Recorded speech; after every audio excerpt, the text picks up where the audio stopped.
इस बार वो अपना चेहरा भी साथ लाया था। मुझे पार्क में चक्कर आ गए तो मुझे यहाँ घर पे छोड़ने भी आया था। यहाँ? अच्छा, तुम इतना घबरा क्यों रही हो? शायद तुम मेरी बात समझी नहीं। जी, समझते समझते समझ ही जाऊंगी। सलाम साहब। वालेकुम सलाम। सपना बीबी आपकी बड़ी तारीफ कर रही थी कि आप बहुत खुश मिजाज हैं। Oh yes yes, thank you. ये क्यों होने लगा मेरा भाई? ये हमारा मुलाजिम है रमजू। जरा सी भी टोन नहीं बनने देती मेहमान के सामने। मेहमान? ये हमारी नई मुलाजमा है रजिया। और ये तुमने डैडी का पुराना सूट क्यों पहना है? तो सामने बंगले के मालिक जरा शहर को गए हुए हैं। उनके खान साहब ने गली के नौकरों की दावत कर दी। मैंने सोचा थोड़ी देर के लिए मैं भी जरा इज्जत ओढ़ लूं।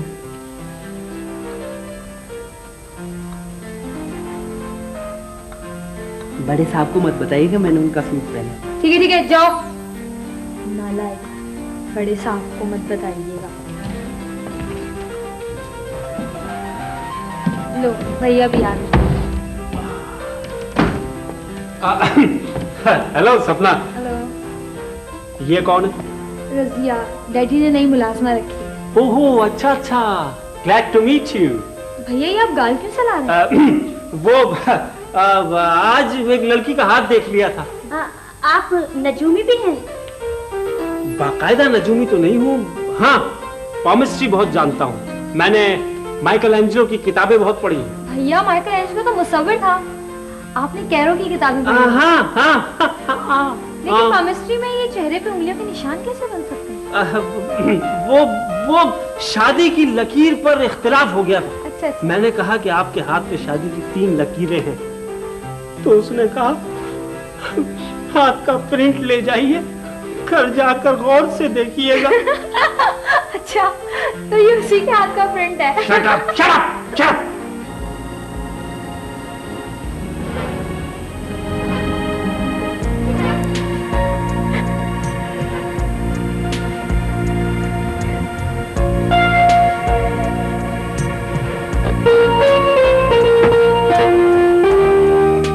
वाले आते पकने परोठे, तिछड़े आती अग न बले, तिछड़े आती अग न बले।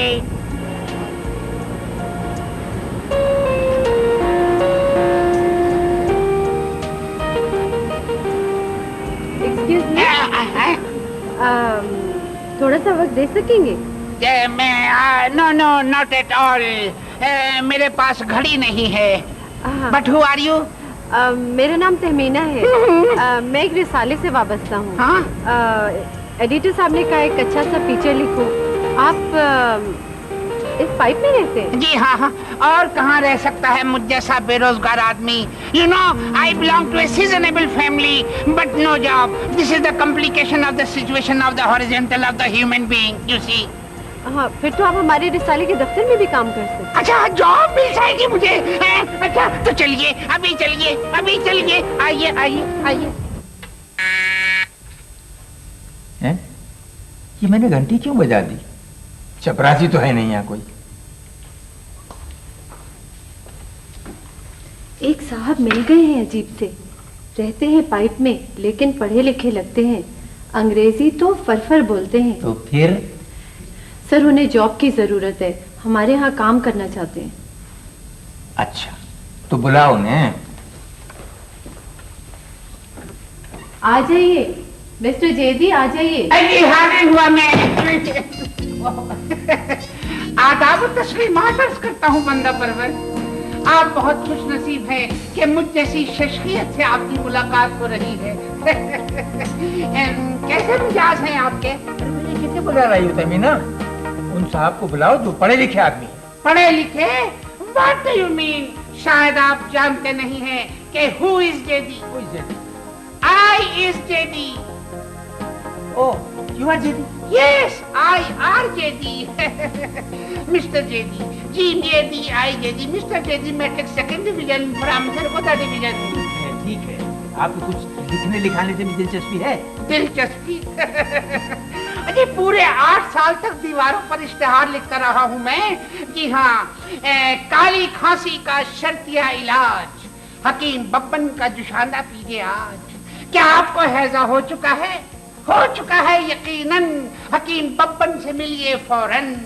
और एक फिल्म का इश्तेहार तो क्या कहने, वो इश्तेहार ये था कि आप जी देखो, प्यार मोहब्बत और जंगो जदल से भरपूर शाहकार, गन्स ऑफ नेवरॉन उर्फ हिटलर का प्यार। और एक इश्तेहार तो ऐसे मजे का था।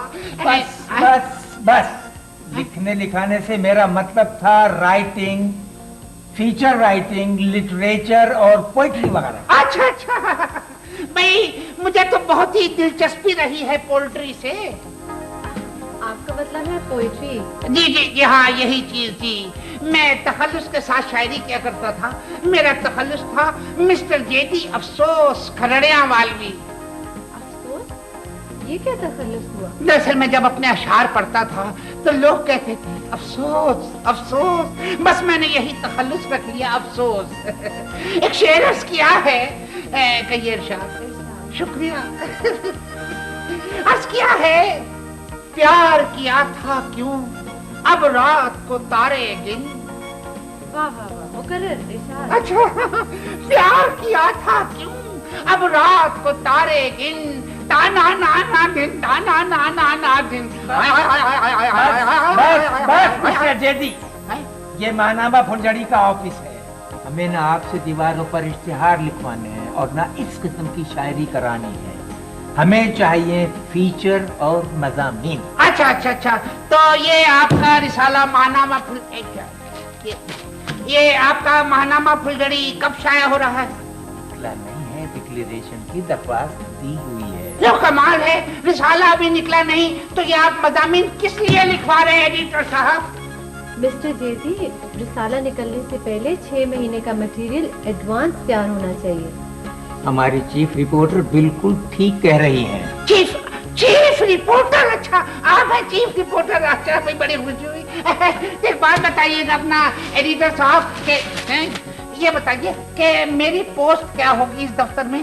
आपकी पोस्ट होगी ऑनररी डिप्टी सब असिस्टेंट एडिशनल ज्वाइंट एडिटर। अच्छा, ऑनररी डिप्टी सब assistant additional joint editor. Oh, how busy man. तो हर इंटरव्यू के आपको 25 रुपए मिलेंगे। सिर्फ 25 रुपए? यानी जब रिसाला छपेगा, जब इंटरव्यू शाया होगा, तब ये काम कुछ दिहाड़ी बेसिस पे नहीं हो गया है? मैं इस दफ्तर में 1 मैन यूनियन बनाऊंगा। यूनियन? जी देखिए, अगर आप काम नहीं करना चाहते तो जा सकते। ये यूनियन खत्म। क्यों नहीं भाई, काम होगा, जरूर होगा। इंटरव्यू करेंगे, हम जरूर करेंगे।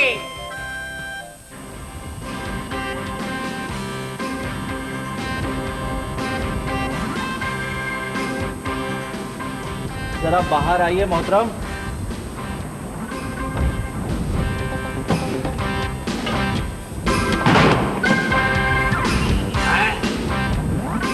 आपने मुझसे पूछा कौन हो तुम? यही तो मैं आपसे पूछ रहा हूँ कि आप कौन है? तो फिर किसी को आने दो। किसको? कोई आएगा, मुझे बताएगा कि मैं कौन हूँ। अजीब आदमी आप, आपको यही नहीं मालूम कि आप कौन है?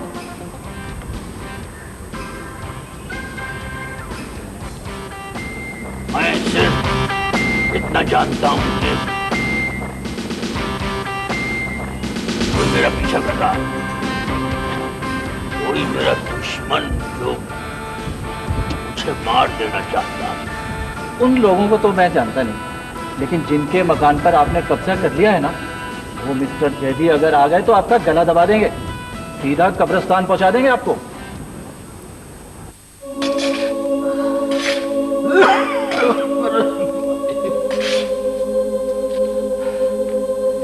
कमाल है, रिसाले वाले ने कहा था कि मैंने आना है, उसने पर्चा भेज के टाइम लिया था।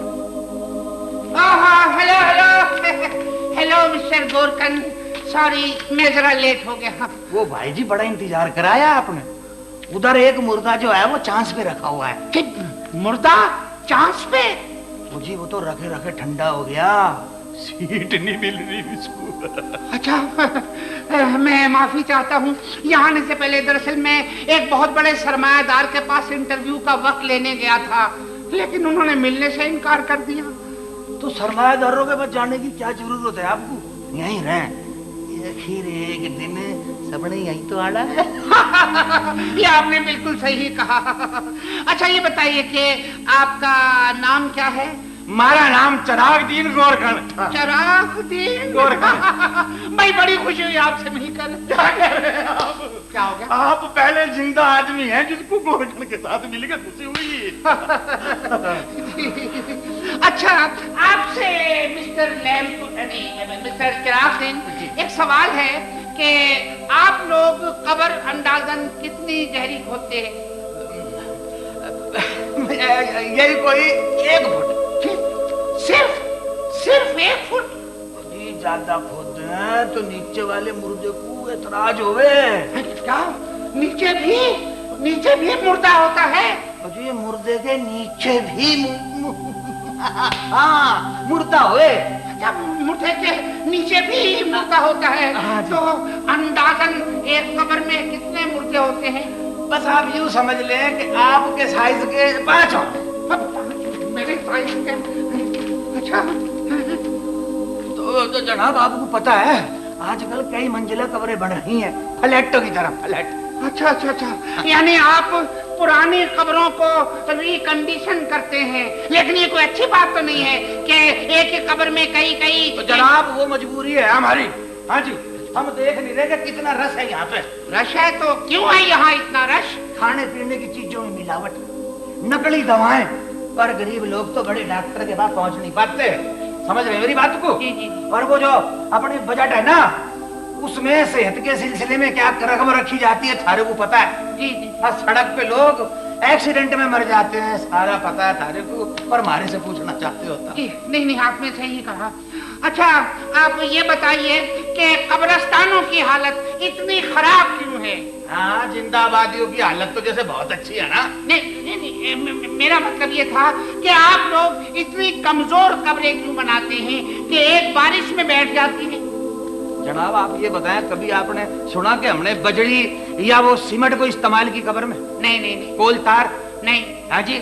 और कभी टेंडर कोई सुना आपने कब्र का हमारे नाम पे निकला? नहीं। हाँ जी, ये जो बड़े बड़े करोड़पति है ना, ये बड़े बड़े टेंडर पास करा के सड़कें बनाते हैं, और एक बारिश हुई और सड़क हो गई खत्म।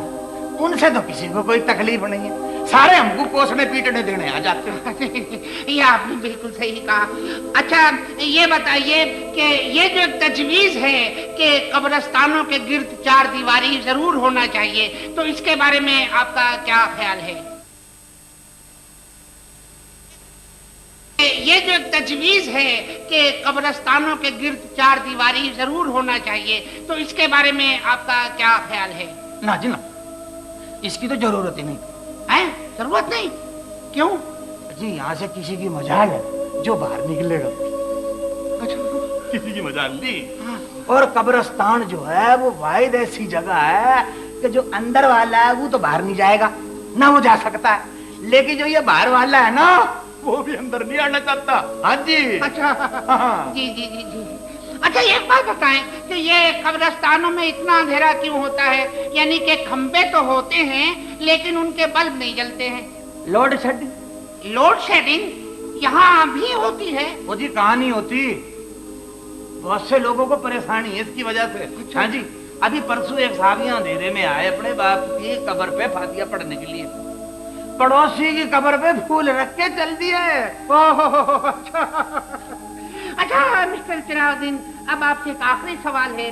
आप लोगों के बारे में एक बहुत शिकायत आम है कि गोरकन कब्रों के पैसे बहुत ज्यादा लेते हैं। क्या बात कर रहे हैं जी आप? आप हमारे को आजमा के देखें, हम तो बहुत ज्यादा रियायत करते हैं, एक चांस तो दें आप हमको। क्या है? कमाल कर रहे हैं, सुने मेरी बात, आप 2 बड़ी कब्रें खुदवाएं तो एक छोटी कब्र फ्री। हाँ, छोटी कब्र बड़ी कब्र, यार ये क्या बात कर रहे हैं आप? यानी कि मुझे आप कब्रों में यानी कि कमाल है, आपको तरीका ये मगर इस तरह बैठे रहने से किराए का मकान मिलने से तो रहा। सुहेल, मैंने तुम्हें कहा था ना कि किसी प्रॉपर्टी डीलर से राब्ता करो। वो अनवर का एक दोस्त है अब्दुल बाकी, उसने स्टेट एजेंसी का काम शुरू किया लेकिन उसका काम ही ठप हो गया। वो एक ही प्रॉपर्टी डीलर है पूरे शहर में। ये कौन जाहिल है, इसको दरवाजे पे कॉल बेल नजर नहीं आ रही क्या? ये दूध वाला जो है ना, हमेशा दरवाजा ही खटखटाता है। आ जाओ भाई।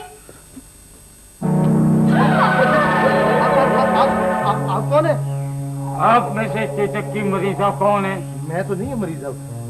देखिए जनाब, अगर आप हॉस्पिटल वालों की तरफ से आए हैं तो आपकी इत्तला के लिए अर्ज है कि वो आंटी जिनको चेचक निकली थी वो यहाँ से जा चुकी है। हाँ, और अब ये घर बिल्कुल साफ है। हमने एक एक जरासीम पकड़ के उसका गला दबा दिया। Now it is neat and clean. Yes. चलो, शुक्र है। अब जरासीम से हिफाजत करने की तो मुझे कोई जरूरत नहीं है। आप कौन से जरासीम है? माशाल्लाह। मैं हैबत हूँ और ये मकान खाली करवाने आया हूँ। अच्छा अच्छा अच्छा, बड़ी खुशी है आपसे मिलकर, लेकिन हम जानते नहीं आपको। रियाजुद्दीन साहब को तो जानते हो ना, उन्होंने ही मुझे भेजा है कि हैबत तुम ये मकान खाली करवा के वापस आना। उन्होंने वापसी की शर्त क्यों लगा दी? चाबियां देने के लिए। लिहाज में बिल्कुल नहीं करता, बड़े बड़े किराएदारों को मैं दौड़ा चुका हूँ। फाइटिंग में भी मैं एक्सपर्ट हूँ। माशाल्लाह माशाल्लाह, वैसे आपकी जान शान भी ठीक ठाक ही है। एक्सरसाइज भी मैं करता हूँ। ये देखिए मेरी मसल, ये देखिए, अभी इसे मैं निचोड़ दूं तो इसमें से असली घी टपकने लगे। टपक टपक। बर्तन लाना, बर्तन। टपक। नहीं, रहने दीजिए प्लीज। चचा मियां, हेलो, रहने दीजिए, हमें सफाई वफाई करनी पड़ेगी। ज़बानी बातचीत ठीक है। मैं यहाँ पे बातचीत करने नहीं आया हूँ। हर मकान खाली कर दीजिए, वरना इस घर की ईंट से ईंट बजा दूंगा। देखिए मामूजान, प्लीज 15 दिन का नोटिस दिया था और नोटिस की मुद्दत खत्म हो गई। बात सुनो, नहीं मालूम मेरी मुद्दत खत्म हो गई है। इससे पहले कि तुम्हारी जिंदगी की डेट एक्सपायर हो जाए, चलो इधर से। तुम मुझे धमकी दे रहे हो? अरे धमकी की क्या बात करते हैं आप?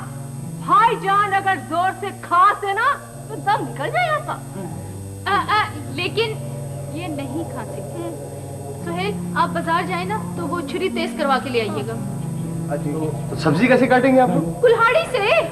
ओहो, कुल्हाड़ी की क्या जरूरत है रूबी? रखे जो है 3 खंजर। तो क्या खंजर से आप लोग सब्जी काटते हैं? अब क्या करें, मजबूरी है। तलवार वेल्डिंग के लिए गई हुई है और वो बड़ी वाली आरी सबा ने कहीं छुपा दी है। ओहो, कैसे ना छुपाती रूबी? भाईजान का जब भी किसी से झगड़ा होता है फौरन आरी निकाल देते हैं। मैं जा रहा हूँ, मैं खुदा हाफिज। सुनिए, एक गिलास फिनाइल पीते जाइए ना। हाँ। अरे नहीं, मुझे जरूरी काम याद आ गया, बस भी नहीं मिलेगी मुझे। तो बस का खर्चा क्यों कर रहे हैं? हम आपको मैयत गाड़ी में भेजेंगे। अरे नहीं, मैं जा रहा हूँ। अरे बात सुने। अरे बात ही खत्म। बात सुने। बात सुने।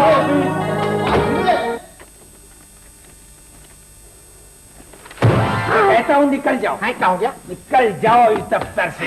एडिटर साहब, मैंने बड़ी मेहनत से ये रशाते कलम लिखे हैं और ये आप देखिए रही है। हरगिज़ नहीं, तुम्हारे लिए कोई जगह नहीं है इस दफ्तर में। आप देखिए मेरी बात सुने। देखो तो कैसे कैसे इंटरव्यू करके ला रहा है ये शख्स। पहले एक गोरकन का इंटरव्यू करके लाया और अब एक मदारी का इंटरव्यू करके ले आया। और मुझसे कह रहे थे चूरन बेचने वाला भी इनका वाकिफ है। हाँ हाँ बिल्कुल है। चूरन बेचने वाला। जी जी। और इन्हीं शख्सियात पर चलेगा ये रिसाला। देखे आप बात सुन ले। अरे इन गरीबों के हालात भी लिखे हैं आप अपने रिसाले में। इन्हीं से चल रहा है ये सारा माशरा। पर तुम जैसा बेवकूफ अब इस दफ्तर में नहीं चल सकता। गेट आउट, आई से गेट आउट। देखिए मेरी बात सुने एडिटर साहब। आप जरा देखें तनख्वाह के बगैर मेरा क्या हाल हो गया है इस दफ्तर में। सुबह नाश्ते में 6 टिश्यू पेपर खाए हैं पानी के साथ। ये क्या हो रहा है? आई से गेट आउट। इतना आहिस्ता? Get out. ये बात मेरी बात। अरे मेरी बात सुन। अरे मिलती रहिए। मेरी बात सुनिए। अरे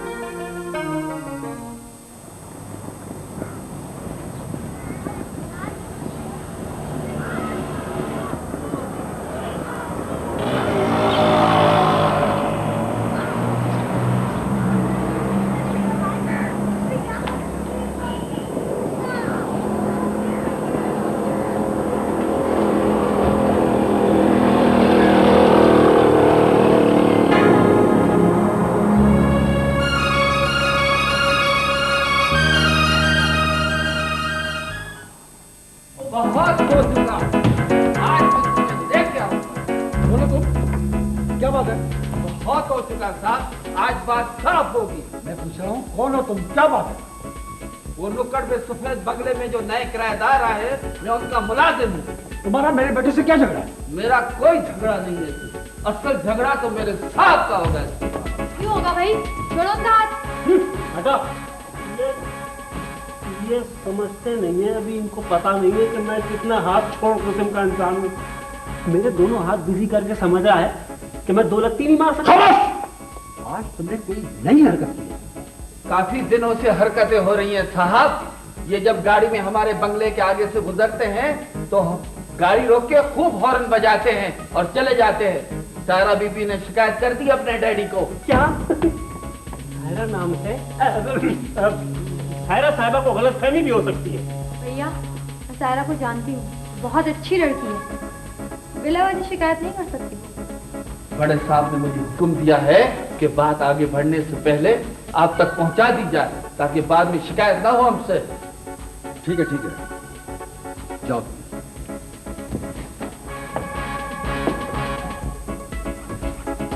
बेटे, ये अचानक हॉर्न कैसे बजने लगता है? पीप पीप। बेटे, मैं उसकी वजह पूछ रहा हूँ मेरी जान। वो कभी कभी मैं मूड में होता हूँ ना, तो गाड़ी चलाते वक्त रक्स भी करता हूँ, तो कभी कभी गलती से हॉर्न पे हाथ पैर पड़ जाता। हो सकता है किसी दिन तुम्हें सही रक्स कराने के लिए तुम्हें मेरा एक हाथ बढ़ जाए। सुना था तुमने? बात आगे भी बढ़ सकती है।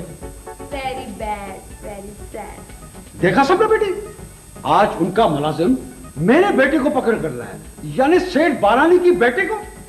कल उस साहब ने अगर मोहल्ले वालों से शिकायत की तो फिर मेरी क्या इज्जत रह जाएगी यहाँ?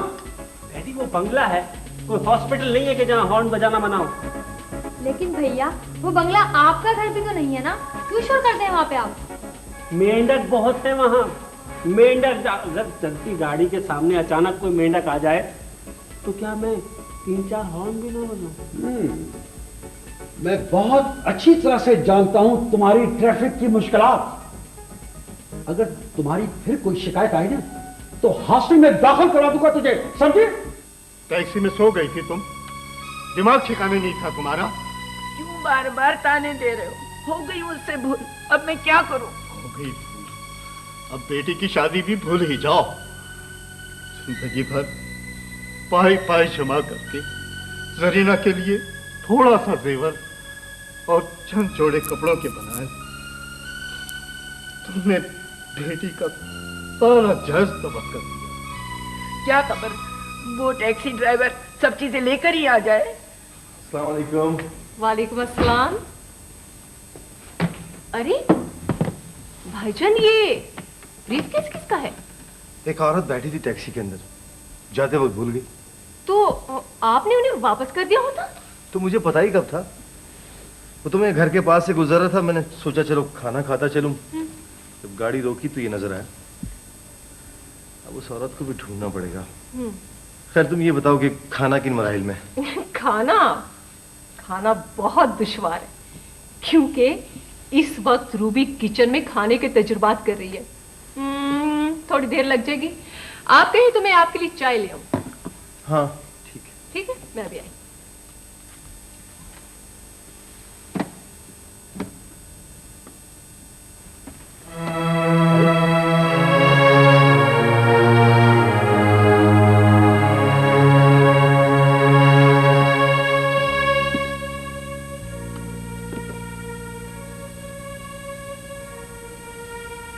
यही तो अलमिया है हमारे माशरे का। न जाने कितनी बहनें और बेटियां सोने के जेवर का इंतजार करते करते खुद उनके अपने बालों में चांदी के तार चमकने लगते हैं।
सुहेल भाई किसी का सामान वापस करने गए हुए हैं, बस आने ही वाले होंगे।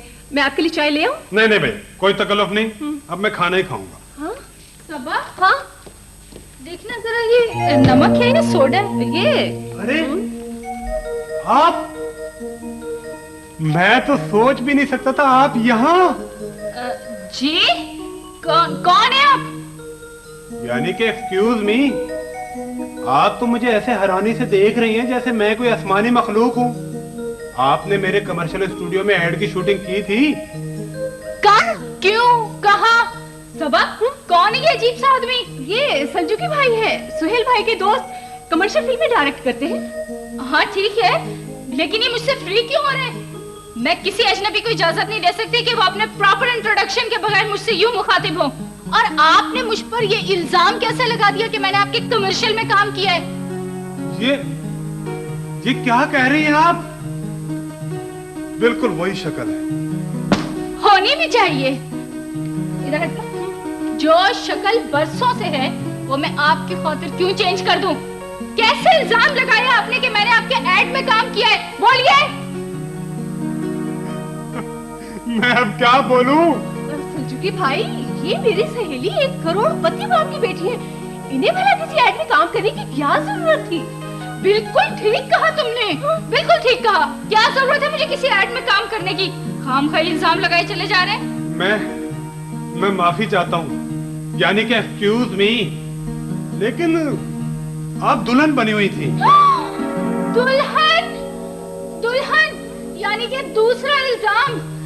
आपका दिमाग खराब हो गया है, आप क्या कह रहे हैं? आपको मालूम है, एक गैर शादीशुदा लड़की को आप कह रहे हैं कि आप उसे दुल्हन बने हुए देख चुके हैं।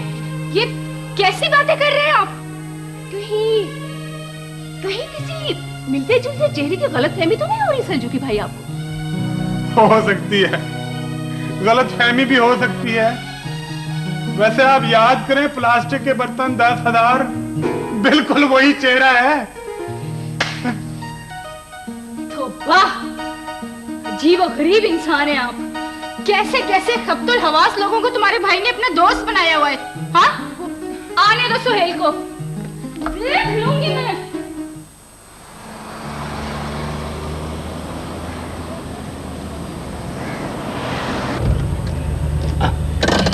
देखिए बड़ी मियाँ, मैं टैक्सी इसलिए नहीं चलाता कि किसी गायब और दिमाग आदमी को लेकर पूरा शहर घूमता रहूं। मुझे फौरन कहीं पहुंचना है। अरे ठीक है, तुम जहाँ जा रहे हो वहीं मुझे भी पहुंचा दो। जहाँ आपको जाना नहीं है वहाँ कैसे पहुंचा दूं? तुम कैसे टैक्सी ड्राइवर हो बेटे कि तुम्हें ये भी नहीं मालूम कि मुझे कहाँ जाना है? खुदा का वास्ता है आपको, आप जल्दी से याद कर लीजिए कि आपको जाना कहाँ है। लेकिन मैं पहले बेटे ये तो याद कर लूं कि मैं हूँ कौन। माशाल्लाह, मैं आपको तरीका बताता हूँ बेहतरीन साहब।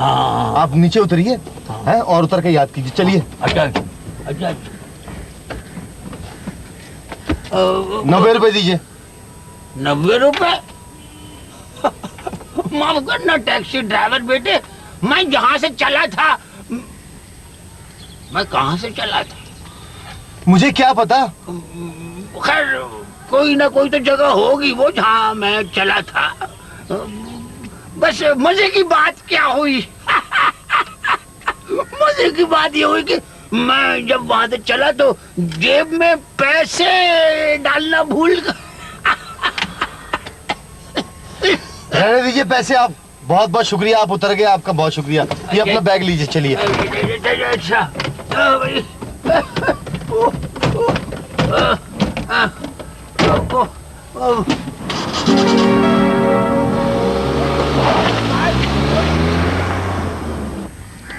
मैं ये किससे पूछूं कि मुझे जाना कहाँ है?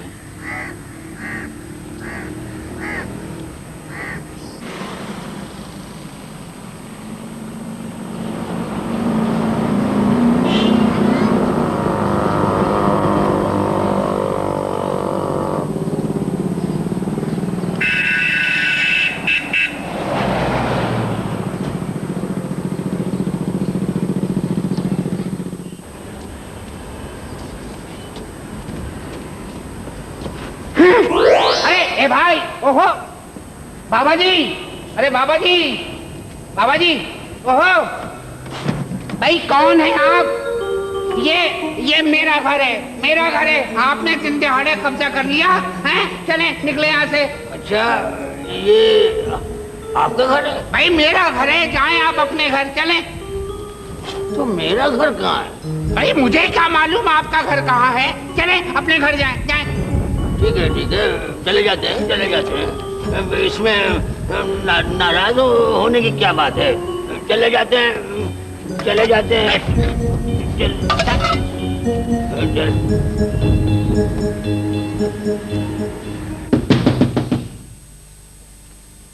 देखना तो जरीना के अब्बा कौन है? आ रहा हूँ भाई, आ रहा हूँ।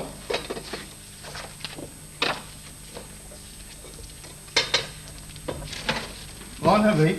अंदर आ जाओ। अस्सलाम वालेकुम। ये कासिम साहब का घर यही? जी। आप कौन? मैं। अरे तुम, मुझे यकीन था बेटे कि तुम जरीना के जेवरात, कपड़े वगैरह लेकर जरूर आओगे। ये लीजिए। अल्लाह का शुक्र, ईमानदारी अभी भी जिंदा है। कोई बात नहीं, ये मेरा फर्ज था। ये बक्सा हमारा तो नहीं है।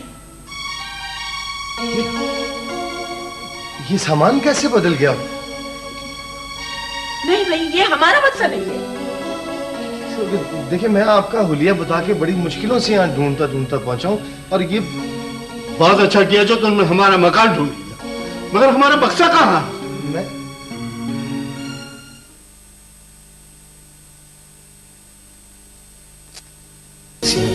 ऐसे ही बक्सा था उनके पास, जरूर वो ले गए। आप लोग फिक्र मत करें बिल्कुल भी, मैं आपका सारा सामान ढूंढ तक आपको पहुंचाऊंगा, बिल्कुल फिक्र न कीजिएगा। खुदा हाफिज।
टैक्सी वालों को यहाँ से जाने दिया, वरना उसकी टैक्सी जब्त कर लेता और उस वक्त तक वापस न करता जब तक वो हमारा बक्सा न दे जाता। तुम्ही जैसे लोगों की वजह से दुनिया में नेकियां कम होती जा रही है। उसकी शराफत थी कि वो आ गया, धोखेबाज तो नहीं था।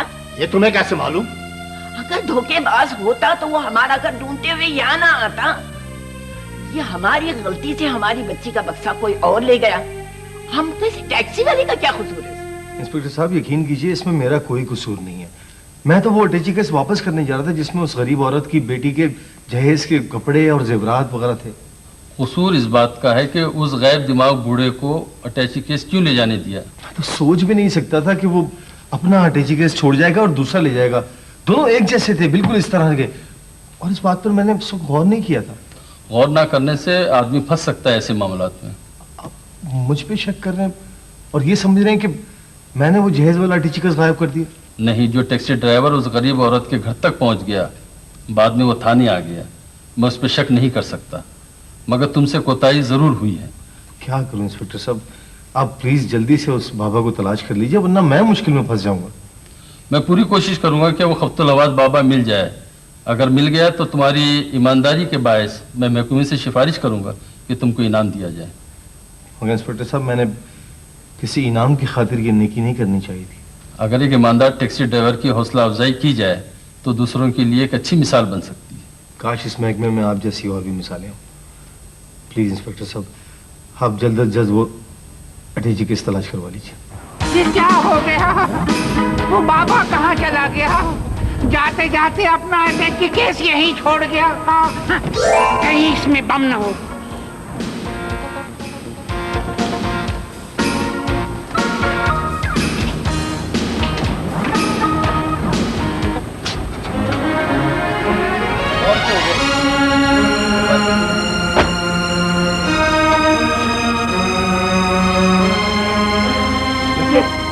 तुम